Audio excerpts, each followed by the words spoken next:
Баршаңызға сәлем, табиғат ашарлы, дәл осындай өте дәмді болып шығатын фунчоза салатын дайындаймыз. Жұмысымызды осындай етті маринадтаудан бастаймыз. 250 грамм, 300 грамм шамасында етіміздің үстіне 3 ас қасық соямызды құйып, жақсылап араластырып, жарты сағатқа алып қоямыз. Етті алған кезде артқы сан етінен алуға әрекет жасаңыздар, өте жұмсақ болып піседі сонда. Ыдысымыздың астына 50 грамм, 60 грамм шамасында майды салып құйып, үстінен етімізді салып, орта отта 3-4 минут қуырып аламыз. Мінекей осылай 3-4 минут қуырып алдық, және үстінен туралған пиязымызды саламыз. 2-3 пиязға дейін ұсақтап турап саласыздар.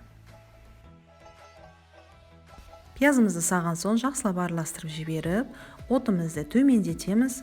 Төмендетіп тура жарты сағат крышкасын жауып пісіреміз етімізді.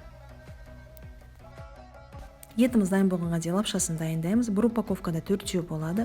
Мен екеуін алып, ыдысқа салып, үстінен қайнап тұрған ыстық суды құйып, және осылай қасық көмегімен шамалы араластырып жіберіп, үстінен леген немесе қақпағаны жабамыз ыдыстың.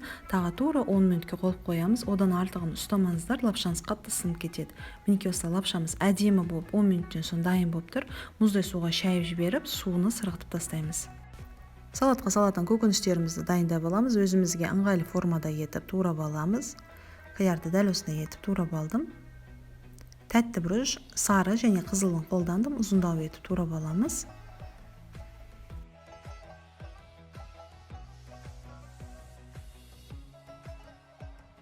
Көктем уақыты болғандықтан кәдімгідей менде үйдің чесногі осындай ұсақтап турап дайындап қоямыз. Сәбіз өткізетін корейский осындай теркадан өткізіп дайындап қоямыз. Қияр, сәбіз, чеснок және болғар бұрышы. Және мінекей лапшамыз дайын, суы сырғыған. Етіміз дайын болды. Осы сәтте бізде жарты сағат уақыт өтті. Етіміз дайын. Үстінен сарымсақ және болғар бұрышын саламыз. Ұзақ қуырмаймыз. Тура жоғары отты жоғарылатып, тура 1 минут қуырып аламыз. Одан көп ұстасаңыздар, болғар бұрыштарыңыз былжырап, кәдімгідей өзінің формасын ұстамай және дәмі кетіп қалады. Осылай 1 минут шамасында қуырып, үстінен сәбізді салып, сәбізді де тура 30 секунд шамасында қуырып жібереміз. Одан көп ұстамаңыздар.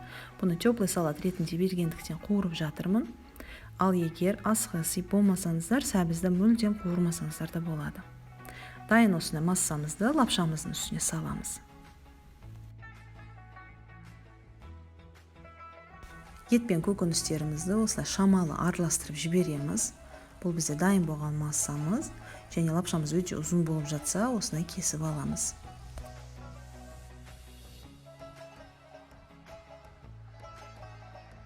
Ең соңында осындай қиярды қосамыз, және үстінен 1 шай қасық тұз, 3 шай қасық құмшекер, бұл міндетті түрде, және 1 шай қасық уксус эссенциясы 70%-дық. Дәмге қарай әші бұрыш қосасыздар. Мен жарты шай қасық әші бұрыш қостым, және осындай кориандр, кинза ұнтақтап саламыз. Алдын ала ұнтақталғанын алмаңыздар, иісі осындай кетіп қалады. Жақсылап араластырып жіберіп, және осындай кинзаны жасылын саламыз.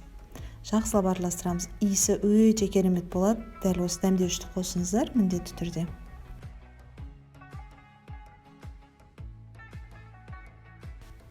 Салатымыз осымен дайын, жылы кезінде тарелкаларға саламыз.